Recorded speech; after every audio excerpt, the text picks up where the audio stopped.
വീണ്ടും സ്വാഗതം. അപ്പോൾ നമുക്കിന്നേ തേനിലാവ് മിഠായി അതുണ്ടാക്കി നോക്കാം കേട്ടോ. അപ്പോൾ ഞാനിത് ഇഡ്ഡലിക്ക് ഇട്ടിട്ടുള്ളതാണ്.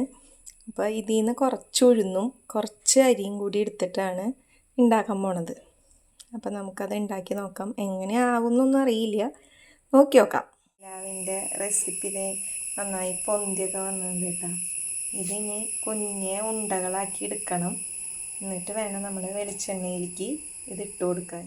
അതേ എണ്ണയൊക്കെ ചൂടായി. ഇനി ഇതിലേക്ക് വേണം നമുക്ക് തേനിലാവിൻ്റെ ഇത് ഇട്ട് കൊടുക്കാൻ. ഓരോ ഉണ്ടകളാക്കിയിട്ട് നല്ല ഷേപ്പിലൊന്നുമല്ല കേട്ടോ, നമ്മുടെ കൈ കൊണ്ട് അങ്ങനെ കുഞ്ഞു കുഞ്ഞു ഉണ്ടകളാക്കിയിട്ടാണ് ഞാൻ ഇട്ടിട്ടുള്ളത്. അപ്പോൾ ഇത് ഇങ്ങനെ മൊരിഞ്ഞ് വരുന്നുണ്ട്. ഇത് റെഡി ആയിക്കൊണ്ടിരിക്കുന്നുണ്ട്. തേനിലാവിൻ്റെ നമ്മൾ കടയിൽ നിന്ന് വാങ്ങണ പോലെയൊന്നും ഇത് അത്ര ഫിനിഷിങ്ങിൽ വരില്ല. നമ്മൾ കൈ കൊണ്ടല്ലേ അങ്ങനെ ഉണ്ടാക്കിയിട്ടിരുന്നത്. അപ്പം അതിൻ്റെ ഒരു പോരായ്മ ഉണ്ടാവും. എന്നാലും നമുക്ക് പിള്ളേർക്കൊക്കെ നമുക്കൊരു ആഗ്രഹത്തിനൊക്കെ നമുക്ക് ഉണ്ടാക്കിയൊക്കെ കൊടുക്കാൻ പറ്റും. നമ്മളിത് തേനിലാവിന് വേണ്ടി സമയം കളയേണ്ട. നമ്മൾ അരിയും ഉഴുന്നൊക്കെ നമുക്ക് ദോശയ്ക്ക് ഇഡ്ഡലിക്കൊക്കെ ഇഡ്ഡലി. അപ്പം നമ്മൾ അതിൽ നിന്ന് കുറച്ചെടുത്തിട്ട് അരച്ചിട്ട് മാറ്റി വെച്ചാൽ മതി. അതിൽ കൂടെ ഒരു തുണ്ട് സോഡാപ്പൊടിയും കൂടി ഇട്ടിട്ട് നന്നായിട്ട് മിക്സ് ചെയ്ത് വെച്ച് ഒരു അരമണിക്കൂറൊക്കെ കഴിഞ്ഞ് കഴിയുമ്പോൾ നമുക്കിത് ഉണ്ടാക്കാം കേട്ടോ. അപ്പോൾ ഇത് എൻ്റെ കൈ കൊണ്ട് ഞാൻ കുഞ്ഞു കുഞ്ഞു ഉണ്ടകളാക്കി ഇട്ടതാണ്. അപ്പോൾ അത് അത്ര വലിയ ഭംഗിയൊന്നും ഉണ്ടാവില്ല, ഇതുപോലെ ഇരിക്കുള്ളൂ. ആദ്യമായിട്ട് ഉണ്ടാക്കണതല്ലേ. ഇതും കൂടി ഉള്ളൂ കേട്ടോ നമുക്ക് ഉണ്ടാക്കിയെടുക്കാൻ. അപ്പോൾ ഇതും കൂടി ഉണ്ടാക്കിയെടുത്തു. അപ്പോൾ ഇത് ഇനി നമുക്ക് പഞ്ചസാര ലായനിയിലേക്ക് ഇട്ട് വെക്കണം. അപ്പോൾ പറഞ്ഞ പോലെ നമുക്ക് പീരീഡ്സൊക്കെ ആകുമ്പോൾ മധുരമൊക്കെ തിന്നാൻ തോന്നുമല്ലോ. ഈ പൊന്നൂസിന് എപ്പോഴും ഉണ്ട് പീരീഡ്സ് ആകുമ്പോൾ. എനിക്കും ഉണ്ട് കേട്ടോ അങ്ങനെ നന്നായിട്ട് മധുരമൊക്കെ തിന്നാൻ തോന്നും.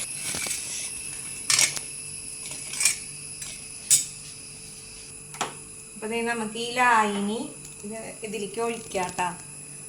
ഒഴിക്കാത്തൊരു ടാസ്ക്കാണ്. കാരണം ഞാൻ എൻ്റെ രണ്ട് കൈയും ഈ പാത്രത്തിലാണ്. പൊന്നൂസിൻ്റെ ആണെങ്കിൽ ഫോണിലും.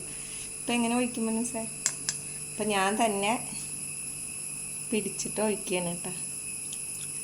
അപ്പോൾ 30 മിനിറ്റൊക്കെ ഇട്ട് വെച്ചാൽ മതി. എത്രത്തോളം ഇട്ട് വയ്ക്കണോ അത്രത്തോളം മധുരം അതിലേക്ക് കയറും. നമുക്ക് വലിയ മധുരം വേണ്ട. അതുകൊണ്ടാണ് നമ്മൾ ഇത്തിരി കൂടി ലൂസാക്കി എടുത്തിട്ടുള്ളത്. അല്ലെങ്കിൽ ഇത് ഇത്തിരി കൂടി കട്ടിയിൽ കിട്ടും. ഇട്ട് കൊടുക്കാം കേട്ടോ.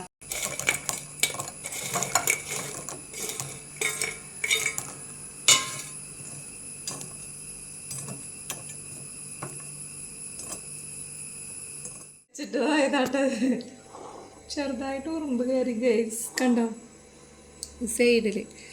ഞാൻ ഒരെണ്ണം എടുത്ത് നോക്കട്ടെ. കൈ കൊണ്ട് തന്നെ എടുക്കണേ, കൈ കഴുകിയതാട്ടോ.